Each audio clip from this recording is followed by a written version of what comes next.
नमस्कार दोस्तों। आज बैंक के द्वारा लोन वितरण के बारे में फाइनेंस मिनिस्टर के द्वारा बैंकों को जो कहा गया है उस बारे में मैं आप लोगों से चर्चा करने जा रहा हूं। जैसा कि आप लोगों को विदित होगा कि हमारे फाइनेंस मिनिस्टर ने बैंकों को कहा है कि वो बिना डरे लोन का वितरण करें।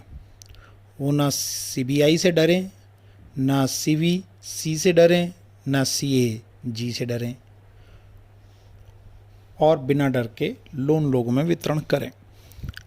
जैसा कि दोस्तों आप सभी जानते हैं कि हमारे देश में पूर्व में भी फाइनेंस मिनिस्टर्स के दबाव में, सरकार के दबाव में लोन का वितरण किया गया और जिनकी बदौलत हमें इस देश में मेहुल चोकसी, नीरव मोदी और विजय माल्या जैसे लोग मिले। मैं नहीं चाहता,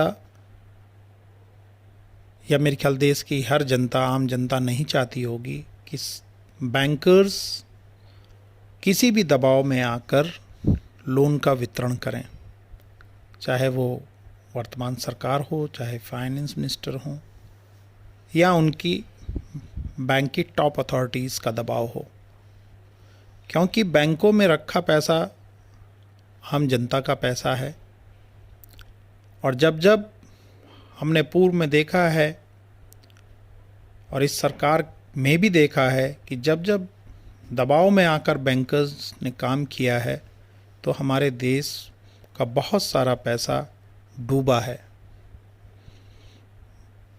हम नहीं चाहते कि उसकी पुनरावृत्ति फिर से हो। इसलिए बैंकर्स जब लोन वितरण करें तो वो सभी तरह की औपचारिकताएं जरूर पूर्ण कराएं और कोलेटरल सिक्योरिटी मैं समझता हूँ अच्छी तरह से चेक कर लें, ओवर वैल्यूएशन ना हो उसकी। अगर इन सब बातों का ध्यान रखेंगे तो निश्चित तौर पे वो देश की ईमानदारी से सेवा करेंगे और इस आम जनता की सेवा करेंगे जिसकी गाढ़ी मेहनत का पैसा इन बैंकों में है।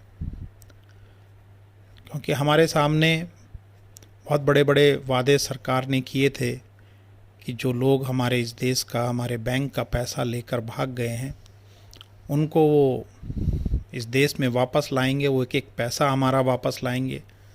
ना हमारा पैसा वापस आया, ना वो लोग वापस आए।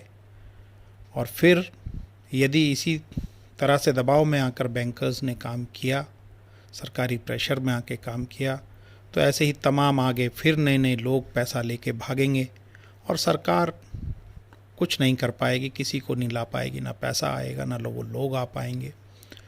तो मैं नहीं चाहता कि उसकी पुनरावृत्ति बार बार हो और हमारे देश की ये गाढ़ी कमाई, जो वैसे ही हमारे देश की अर्थव्यवस्था इस वक्त बड़ी मुसीबत में है, और ऐसे वक्त पे अगर हम अनदेखी में लोन बांटेंगे तो वो हमारे देश के लिए बड़ा घातक होगा।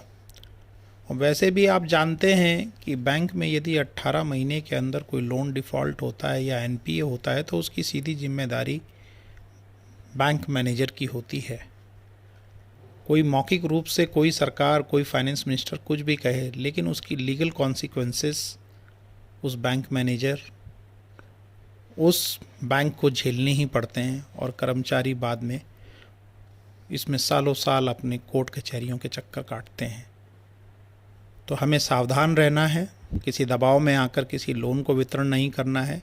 आप लोन ज़रूर बांटिए, बहुत अच्छे अच्छे इंडस्ट्रियलिस्ट हैं हमारे देश में, उनको लोन दीजिए। अच्छे अच्छे व्यापारी हैं, आम जनता बहुत अच्छी है, जिनका ट्रैक रिकॉर्ड अच्छा है, जिनकी कोलेटरल सिक्योरिटी अच्छी है, मैं समझता हूँ उनको लोन दीजिए। क्योंकि जो सरकार का कहना है कि इसमें जो लोन की गारंटी है वो सरकार बन रही है। आप जानते ही हैं कि सरकार जो अपनी गारंटी पे लोन वितरण करने के लिए कह रही है, उस लोन की रिकवरी की बहुत एक जटिल प्रक्रिया है। अगर डिफ़ॉल्ट क्रिएट होता है तो उसकी रिकवरी की एक बहुत लंबी और बहुत जटिल प्रक्रिया है। उस प्रक्रिया से यदि बैंक गुजरेगा तो बैंक तो वैसे ही डूब जाएगा। इसलिए हमें किसी दबाव में आकर लोन नहीं बांटना है। मेरी तो यही आप लोगों से उम्मीद है कि आप निर्भीक होकर लोन बांटेंगे, किसी दबाव में लोन नहीं बांटेंगे। अपनी बात को मैं यहीं विराम देता हूँ। जय हिंद, जय भारत, धन्यवाद।